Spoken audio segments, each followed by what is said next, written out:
So our message title for today is this. It goes, Enlarge your soul through grief and loss, the Job model. Okay, so this is like a two-part of so same series. We're on week 9 of emotionally healthy spirituality, but this is a two-parter. So part 1 is today, part 2 is next week, okay? So enlarging your soul through grief and loss, the Job model. So what is your biggest pet peeve? Like what makes you so annoyed when someone does something? That wasn't publicized, so no one else saw that. I'm just kidding. I have a couple, okay? Who in this room puts the toilet paper back on the wrong way, okay? The wrong way meaning it comes out underneath. Who does that? Okay, that bothers me so much. Okay, that's a pet peeve of mine. Another pet peeve of mine is I really hate losing things. It bothers me so much. Because for me, I'm a little type A, in case you guys didn't know that. And for me, everything has its place. You know what I mean? All the spoons go there. My wallet goes there. This goes there. Everything has its place, okay? And then you marry someone who is the opposite of that, okay? And I swear to the good Lord Jesus Christ, once a week at least, guarantee my husband's where's my phone? I'm like, oh my God, again. And then he's like, a week later, where's my wallet? Where's this? Where's that? I'm just like, but here's the thing. He always loses it, but he always finds it. But to me, I'm stressed out in the interim, trying to make him help him find this thing. But so this week, this is kind of an embarrassing story, but I was cooking in the kitchen, and I was making pumpkin muffins because it's fall, okay? And so I have a cooling rack, the specific cooling rack that cools cookies and muffins down, okay? And so I always put it back in the same place, and it wasn't there. It wasn't there. And I was very annoyed. And my poor husband, who was cooking at the same time as me, doing something else, I was like, where is that cooling rack? And he's like, I don't know. He's like, no one uses it but you. And I'm like, it's not there. And I was so annoyed and so stressed. And turns out it had fallen into the crevice behind where it's supposed to go. And when I found it, I was kind of happy, but I was kind of embarrassed because I was wow, I got so upset about a cooling rack. That's so sad. But for me, I really just dislike losing things. I should get used to it more often. But I really don't like losing things. Who here likes to lose things? Nobody, right? Even my husband, who is the world's greatest professional at losing things, he doesn't like losing those things, though, right? No one likes losing. Who wants to run a race and you want to be last, or you want to be the last at a game, you want to be no one does that. No one wants to be last, okay? And so last week, we talked about the idea of seasons and walls and dark nights of the soul, and the idea that there are these stages of faith, seasons of faith that we all go through. When we first meet God, we experience Him, and then we grow in God, and then we serve, and then boom, right there at that stage, there's usually a wall that most of us hit. The wall is a crisis, or it's something that's really hard and awful, and it really causes us to question who God is. So we've learned about God, and you're serving, you're loving Jesus, and then you're like, God, why did you let this thing happen? And it totally racks your world, totally changes your mindset. And so you're like, what am I supposed to do? And then, as we go through that wall, we can go deeper and deeper into knowing God and deeper levels of faith and intimacy and relationship. And so the idea is that when we feel like we've hit a wall, or we feel like all the good feelings about God just sucked out and it's gone, and you can't sense God. Now, all of you guys know, what is that? That is your wall. That is your dark night of the soul. That is your time when God is really teaching you something very important to mature you and grow you as a Christian and as a believer. And so today, we're taking a step further from that. And on our title, it says, Enlarge your soul through grief and loss. And the key word in that title is this, grief and loss. Next week is a different part of the title is emphasized. But today, the emphasis is on grief and loss. Both things that all human beings hate, right? Like all human beings hate. Who wants to like grieve? Who wants to lose things? Nobody. And yet, those things do come into our lives. And so what do we do with them? All of us face loss. Like, I remember when I went to college, or like after I don't know, when I had my kid, I lost a lot of hair, okay? And I've never gained it fully back. It's like never gonna happen again. Or like you lose sleep, or all of us, if you're over like 25, your metabolism is starting to slow down, right? Like you can never get back to your 20-year-old metabolism. It's never gonna happen. Like we're all losing things. We're all aging. Like we're all, whatever. We're losing something in this life, all of us, all the time, every day. And the question is, what do we do with these experiences of loss? Small things like hair is probably not a big deal, to big things like losing dreams, like losing people, like hard things. What do we do with grief and loss in our lives? Because it's going to happen. And so today we're going to look at this book of Job. So Job is a man in the Bible, and he is most known for experiencing grief and loss. And he's going to be our template to understand how can we do that better as Christians. Because I think oftentimes when we hit grief and loss, it's like a wall for us. It challenges us. Like, why would God allow this to happen, right? Like, why would God allow someone's baby to die? Why would God allow someone to have a cancer diagnosis? Or why would God allow someone to get into a car accident? Like, why would God allow those things? Those are hard questions. And oftentimes, those are the places that our faith is tested the most. And so we're going to go deeper into this concept.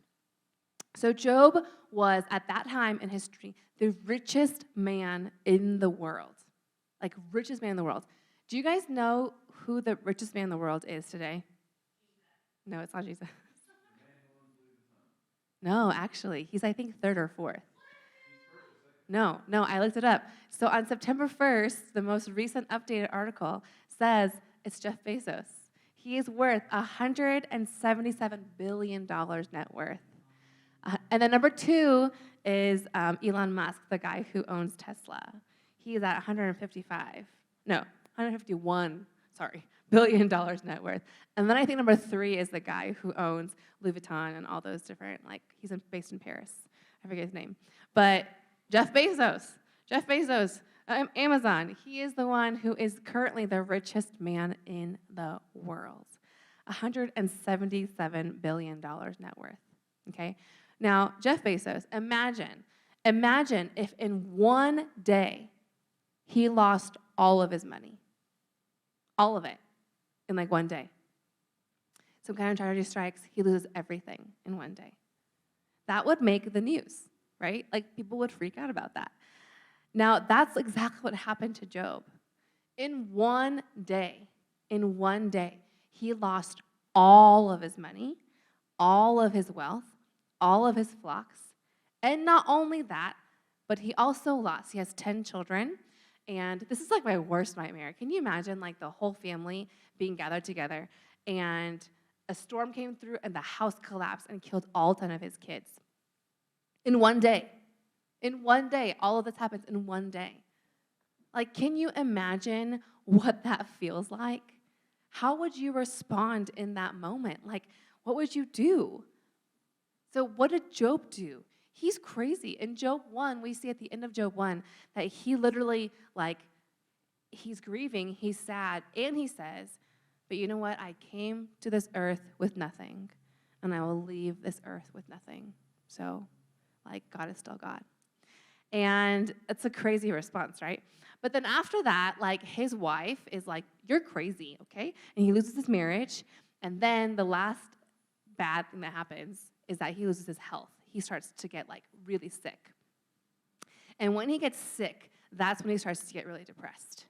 Job is depressed as depressed can come. Like so discouraged. How could he not, right? Like it makes sense.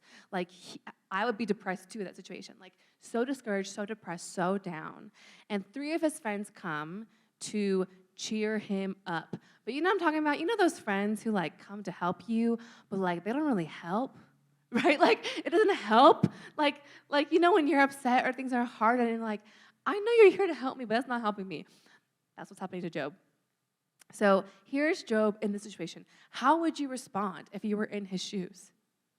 You've lost everything. Everything. And the worst thing is you are sick as sick can be, and like feel pain, and it's awful. And I think it's interesting that for Job, it's like the wealth can go, the kids can go, the marriage can go, but once you touch someone's health, it's like the pit of despair, you know? And I think that's really fascinating, and that's very much what it's like as human beings. So how do we handle grief and loss? Okay, let's look at ourselves now. How do we handle it? And most of us in our culture, like, we don't really handle it very well. Like, when someone dies, I think maybe people, like, grieve for a few weeks and then move on. And then close family, they can grieve for longer, but it's harder, right? Like, they're grieving for longer, and we've already moved on, the rest of us. And so there's no place for them for their grief, even though it makes sense that they're grieving. Most of us usually hold things in. We deny it, we minimize it, make it not a big deal, run away from it. But here's the thing, grief and loss, not just death. I'm talking about any kind of loss. Loss of a job, loss of dreams, loss of babies, loss of a spouse, loss of lots of things, like loss of independence, loss of whatever it may be. All of these losses produce some measure of grief. And if we don't deal with them, it does not go away. It will show up somewhere else. It will leak out of you somewhere else in your life. And then we do things like, and not even addiction, like, yeah, addiction can happen for people, but I think even like societally acceptable addictions, like being a workaholic, that's an addiction too, but it's socially acceptable. Or like, you know, all these things that seem to be good things, and yet gone to an extreme, they can be unhealthy ways for us to cope, right? So facing our pain instead of running away from it, that is the biblical and healthy and human way for us to work through our grief and our loss. We have to face it, not alone, but with God, like Job did. It's really counterintuitive. It's like, why do I want to face my pain? I'd rather numb it. Like, we're really good at Tylenol, NSAIDs. Man, we're like popping those, like there are people who I think just use a lot of like pain meds for lots of things. I mean, that's an addiction too. Like so many ways that we just try to numb our pain. But what happens? That pain always comes back. It always comes back. The thing about Christianity is that it's also very counterintuitive. Think about it. The reason why Christianity is Christianity is because someone died so we could have life. It's like a total oxymoron. Like, the only way to live is to die. That's what Christianity is all about. The only way to live and be free is to die and suffer. That's what Christianity is. It's the resurrection can only happen from crucifixion. Resurrection, like the tomb, can only happen if the cross was first there, right? Like, Jesus had to die so he can come back to life. In the same way, we have to face our pain to be able to experience life and freedom again. Peter Scazzaro, in his book, Emotional Healthy Spirituality, he talks about this author whose name is Gerald Sitzer. Anyway, he wrote a book called A Grace Disguised, and he was reflecting on his own experience where he literally lost his mother, his wife, and his daughter tragically to the same car accident. So they were all together in a car, and they died in a car accident. Can you imagine that? Like, every single person important to you dead in an instant, just like Job. And he has this really amazing quote that I want to share with you that was in this book. And it goes like this: "The quickest way to reach the sun and the light of day is not to run west chasing after it, but to head east into the darkness until you finally reach the sunrise." That makes sense though, right? It doesn't make sense to chase the sunset. You're going to always be chasing it. It's going to always keep going, right? The only way to go is to go the opposite direction and chase into the darkness, knowing that light will come. And that's often what grief and loss is and should be for us, is that when we walk into it, when we're honest with ourselves about our grief and loss, there actually is so much opportunity to experience life and freedom and healing. That reminds me of the dark night of the soul concept from last week. Like, when we experience the dark nights, they're actually, like, what always comes after night? Morning, always. You guys know, have you guys ever experienced, like, insomnia where it's, like, you're, like, up all night for some reason? You know what's the worst? When, like, I worked really hard to go to sleep early. Okay, that's hard for me to do. And then I can't fall asleep. It's the worst. And you're, like, tossing and turning, and, like, you can see your windows. It's, like, still dark. But have you ever seen it where it's, like, dark, it's dark, and then, like, there's a tiny peak of light. It's ever so slight. And then it just grows, right? And then it's all bright. Like, that's what it's like. It seems like it's night forever, and yet the morning will always come. So, ask yourself, how do I handle grief and loss? Or, in other words, how does your family tend to handle grief and loss? When things don't go your way, what do you do? When things don't go my way, I'm embarrassed to tell you what I do. Like, but ask yourselves, when things don't go your way, what do you usually do? This next picture is going to be a couple of different, like, common defense mechanisms that we all do, okay? So all of us, one of us, at least one or more of these things we always do. Number one, easy, denial. I'm not grieving. I'm great. I'm fine, okay? Number two, minimize. Make it not a big deal. Oh, it's, like, not that bad that I lost my, like, wife and my mother and my son. No, okay. But, like, minimizing things. Or we blame others. It's that person's fault that I'm suffering. Or we blame ourselves. Like, of course, like, I'm such an awful person, this is happening to me. Or number five, we rationalize. Rationalize is like when we make excuses, like, well, yeah, this makes sense, and like, so all of these things we all do to a certain extent. And to some point, it is healthy because it helps us to cope. But if we only do this and don't face it, that's not healthy, okay? Number six, intellectualize. Intellectualize. So we, like, make it we, like, give analysis, we, like, do all these theories, we, like, avoid personal awareness about it. Or we distract, or we're hostile to those around us. All of us have done one or more of these things sometime this last week, I'm sure.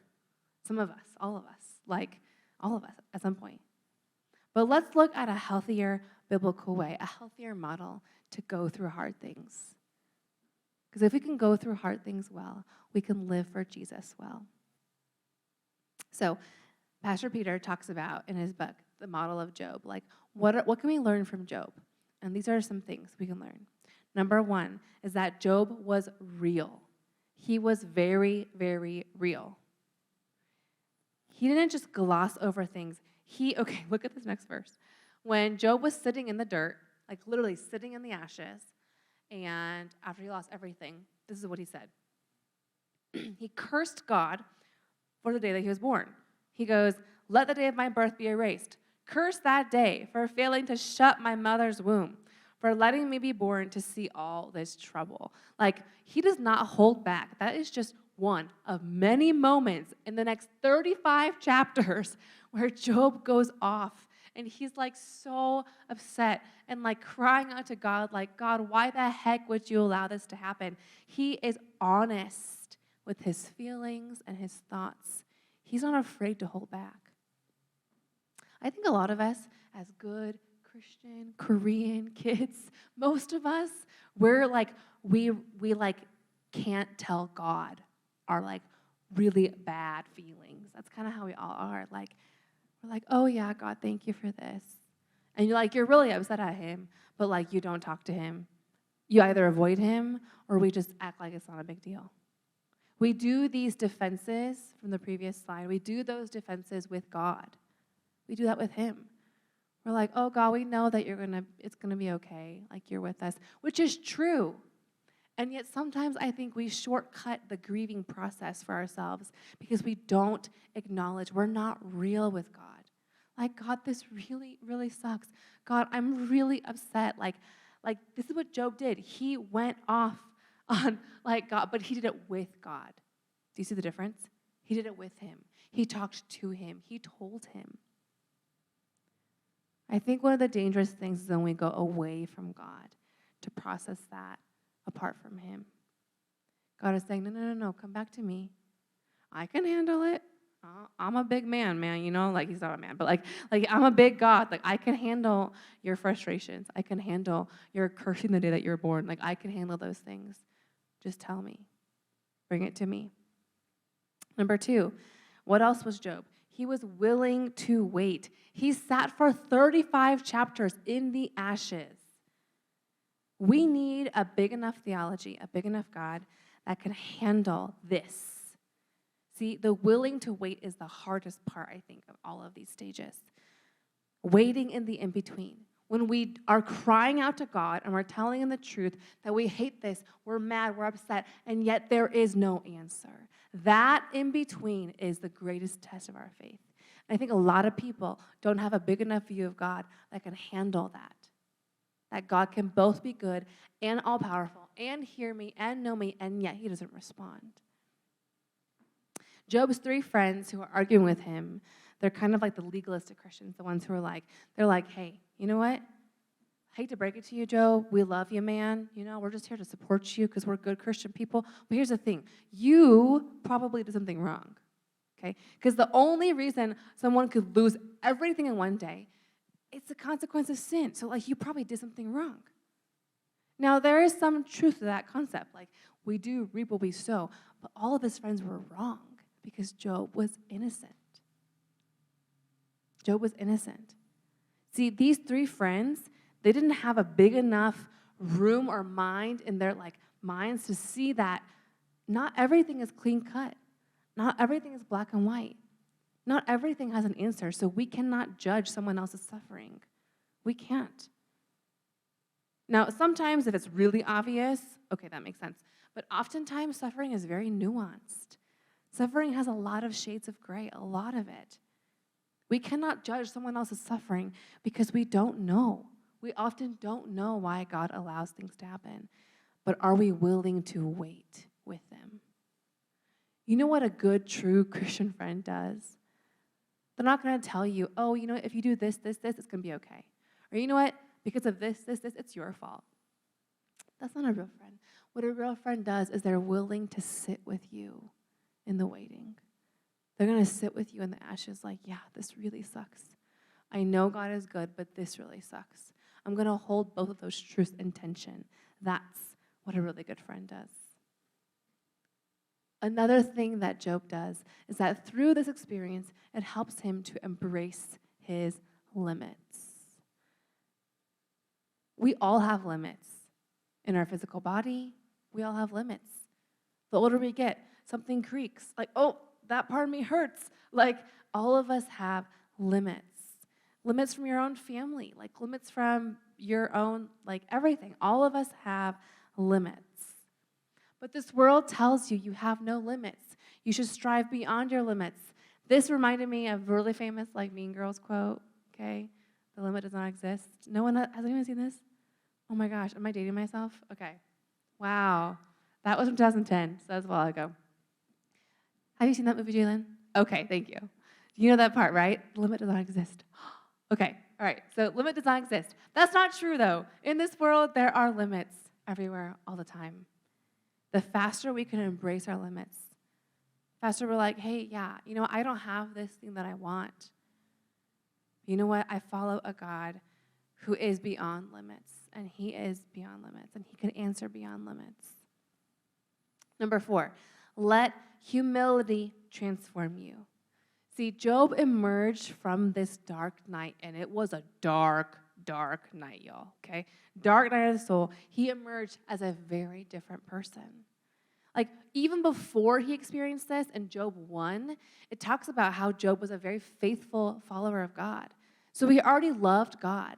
But now in Job 42, we'll see this. He emerges from this season even deeper rooted in God. Let's go to Job 42, verse 1-3. Can we read it together? Okay? Ready? Begin.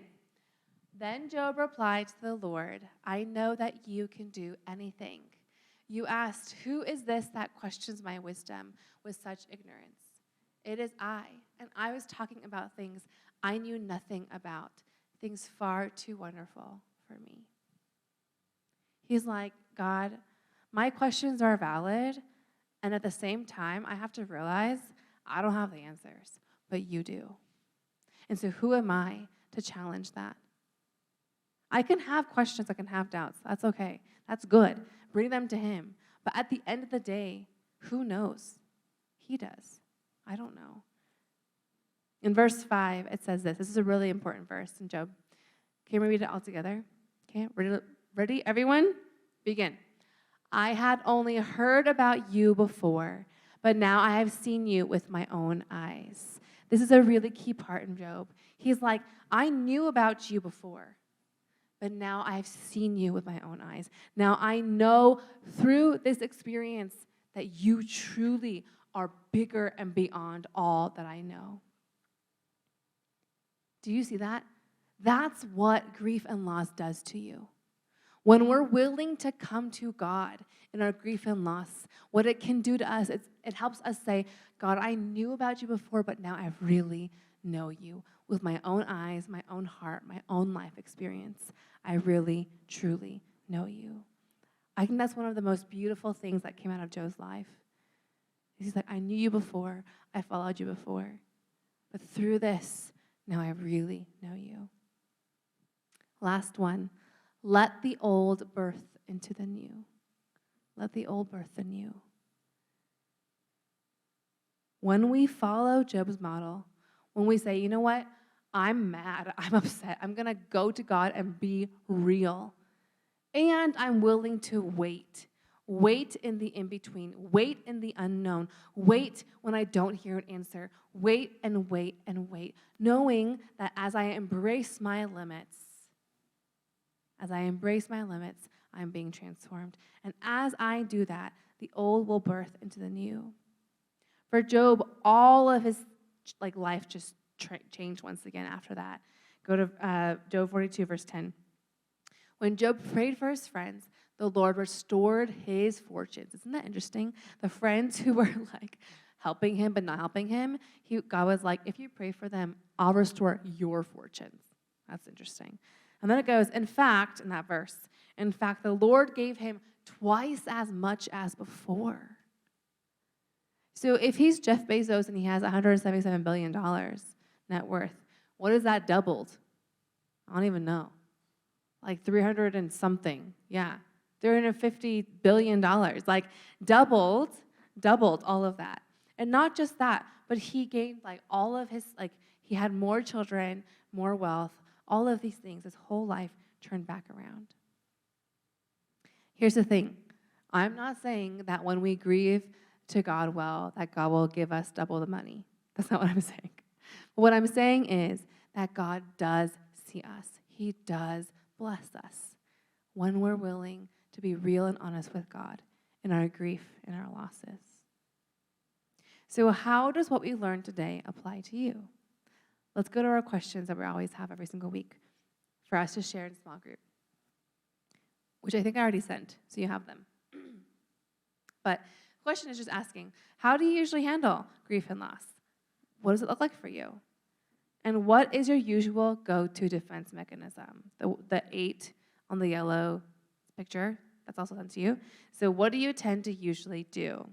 And for you, what phase in this grieving process do you need to work on?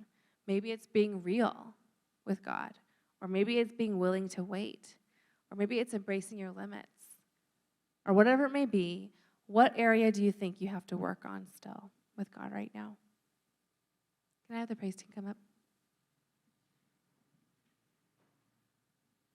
Grief and loss, it's stuff that none of us wants to experience, and yet every one of us does. We do already. Every day we have limits, things that we lose, things that are hard. Every day we will experience more and more of those things. And so what does it look like to grieve and do these things well, to trust God and grow deeper in God through them? Can we all stand right now? We're going to sing this song together. We sang it recently, but I think it's really a helpful one for us to understand that in the great unknown, in the mystery, in the unknowing, that we will choose God. Just like Job said, like, I don't know what's going on, but I'm still going to choose to be real with him. I'm still going to choose to speak to him. As we sing this song, I want you to reflect about what are the things that I'm grieving in my life, the losses that are hard for me right now to face. And let's bring those to God.